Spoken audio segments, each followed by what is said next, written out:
समय की मार है कि लोग आज कैकेयी के नाम पर ही अपनी बेटियों का नाम नहीं रखना चाहते।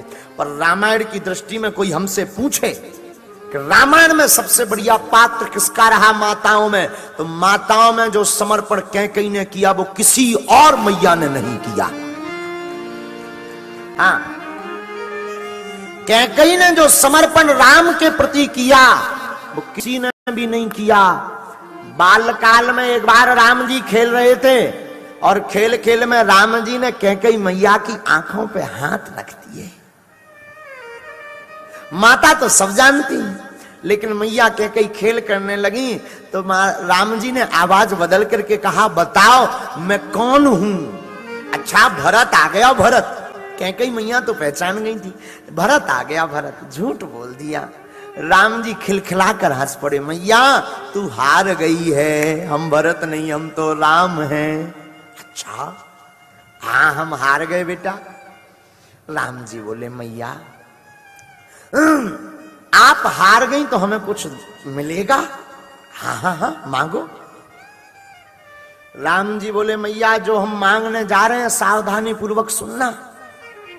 हम ऐसा मांगने जा रहे हैं कि जिससे हो सकता तुम्हारा सुहाग भी उजड़ जाए, लेकिन आपको देना पड़ेगा। कैकेयी कहती, राम अगर तुम्हारी प्रसन्नता के लिए मुझे एक बार नहीं 1000 बार अपने सुहाग को और अपने आप को उजाड़ना पड़े तो मैं तैयार हूं।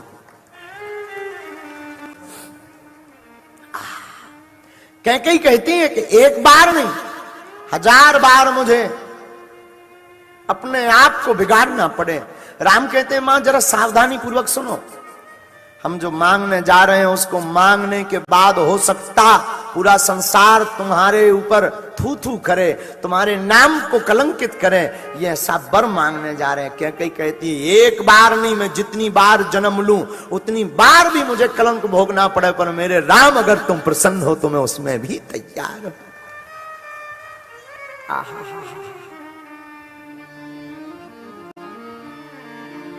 पता है राम जी ने क्या मांगा? राम जी ने कहा, मां आप हमें वचन में देना चाहती तो एक ही बात दीजिए। आपके 2 वरदान उधार डले पिताजी से, तो जब मांगने की बारी आवे, जब पिताजी हमें राजा बनाने लगे, उसी वक्त आप पिताजी से भरत को गद्दी मांग लेना, हमें वनवास मांग लेना। कैकेयी कहती है, राम ऐसा अपराध मत करवाओ, हमें कोई दिक्कत नहीं है। तुम्हारी प्रसन्नता के लिए राम मैं कुछ भी करने को तैयार हूं, पर भरत को गद्दी में मंगा भी लूं मुझे कोई दिक्कत नहीं, लेकिन तुम मुझसे दूर मत होना ना। पता है राम जी क्या बोले? मैया अगर तुम नहीं मांगोगी ना तो मेरे अवतार का जो कारण है ना वो पूर्ण नहीं होगा। हमने अयोध्या का भोग भोगने के लिए, राज भोगने के लिए अवतार नहीं लिया मैया। हमें तो वन में जाकर के ऋषि मुनियों के दर्शन करना है और रावण अत्याचारी का वध करना है। मां अगर तुम मुझसे प्रेम करती है तो मुझे आज वचन दे दे कि पिताजी से तू ये 2 वरदान ही मांगेगी मेरी प्रसन्नता के लिए। राम हाँ, मेरी प्रसन्नता के लिए मैया हाँ कह दे। कैकेयी मैया की आंखों में आंसू भरा है, लेकिन कैकेयी कहती है, राम इसमें भी तुम्हारी प्रसन्नता है, मुझे पता है। इस बात को सुनकर के मेरे महाराज, मेरे नाथ, मेरे प्राणनाथ, मेरे स्वामी अपने प्राण रख नहीं पाएंगे जीवन। इनको सुनकर के पूरी राज सभा और पूरे राज्य के लोग मेरे पर थूकेंगे, मुझे थू थू करेंगे, कलंकित करेंगे। मुझे पता है राम ये बात को सुनकर के कौशल्या के हृदय पर क्या गुजरेगी।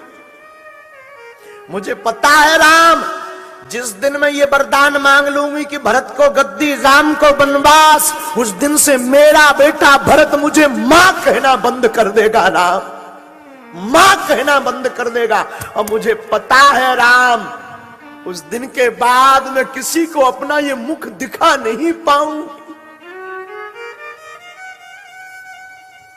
उस दिन के बाद राम, मैं अपना चेहरा किसी को नहीं दिखा पाऊंगी, लेकिन तुम्हारी प्रसन्नता है राम।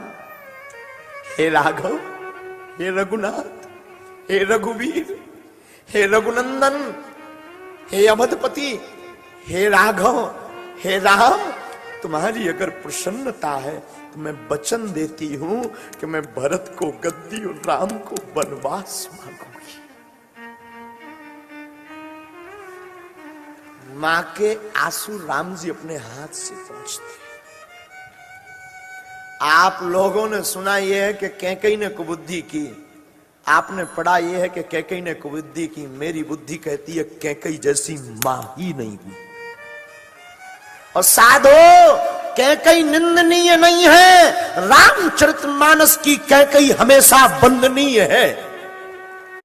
कैकेयी निंदनीय नहीं है, कैकेयी की निंदा घोर पाप है, क्योंकि कैकेयी ही वो है जिसने राम को मर्यादा पुरुषोत्तम भगवान बनाया। कैकेयी ही वो है जिसने राम को राम बनाया, और कैकेयी ही वो है जिसने वन में राम को भेज करके रावण जैसे अत्याचारियों से ऋषि मुनियों को बचाया। न कैकेयी वरदान मांगती, न राम जी बन जाते, न रावण का वध होता, न ऋषि मुनियों को दर्शन होती। कैकेयी बंदनीय है। एक बार की कथा हमें स्मरण है, राम जी बचपन में कैकेयी मां के साथ ही सोते थे। हाँ महाराज, कैकेयी मां के साथ ही सोते, कभी नहीं सोए कौशल्या मां के साथ। बचपन से ही हमारे राम कैकेयी मां के साथ सोया करते थे।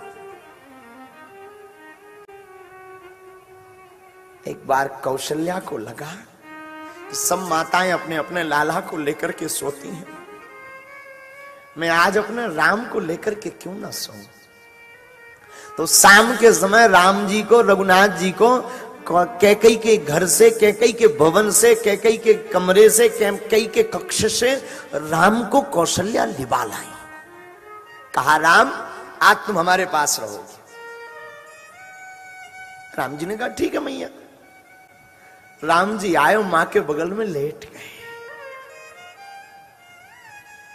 रात मध्य पहुंच गई, 12 बज गए, पर राम जी को नींद नहीं आई। यहां से वहां करवटें लें, कभी जमुहाई लें, कभी खुजली करें राम जी। तो मैया कौशल्या ने पूछा, राम तुम्हारी तबीयत तो ठीक है ना, तुम ठीक हो ना, तुम रोज इतनी देर तक जागते हो। राम जी बोले नहीं मैया, मैं बहुत जल्दी सो जाता हूं। राम आज तुम इतनी देर तक क्यों जग रहे? राम जी बोले मैया सच सच बोलूं? हाँ सच बताओ ना। राम जी बोले मैया जब तक मैं अपनी कैकेयी मैया के बगल में ना सोऊं तब तक मुझे नींद नहीं आती। कौशल्या की आंख भर गई। कौशल्या की आंख में आंसू आकर के बोले राम धन्य है कैकेयी, धन्य है कैकेयी, जिसने तुझे इतना लाड़ दिया कि उस लाड़ के बिना तू रहता नहीं है। धन्य है तू और तेरी मां कैकेयी। और सच कहूं तो इस बगल में लेटाने का, सुलाने की भागीदार तो कैकेयी ही है।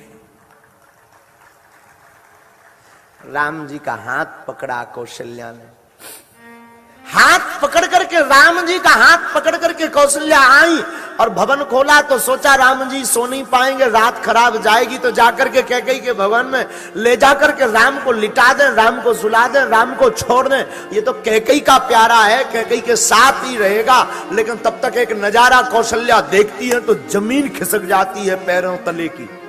क्या देखती हैं? दरवाजा खोलती हैं तो दरवाजे के कोने पर कैकेयी खड़ी नजर आती है, जो कोने में खड़े होकर के रो रही होती है। तो कौशल्या पूछती तू यहां क्या कर रही? कैकेयी कहती है कि लगता है मेरे प्राण चले गए हो, अपने प्राणों को लेने के लिए तुम्हारे दरवाजे पर खड़ी हूं।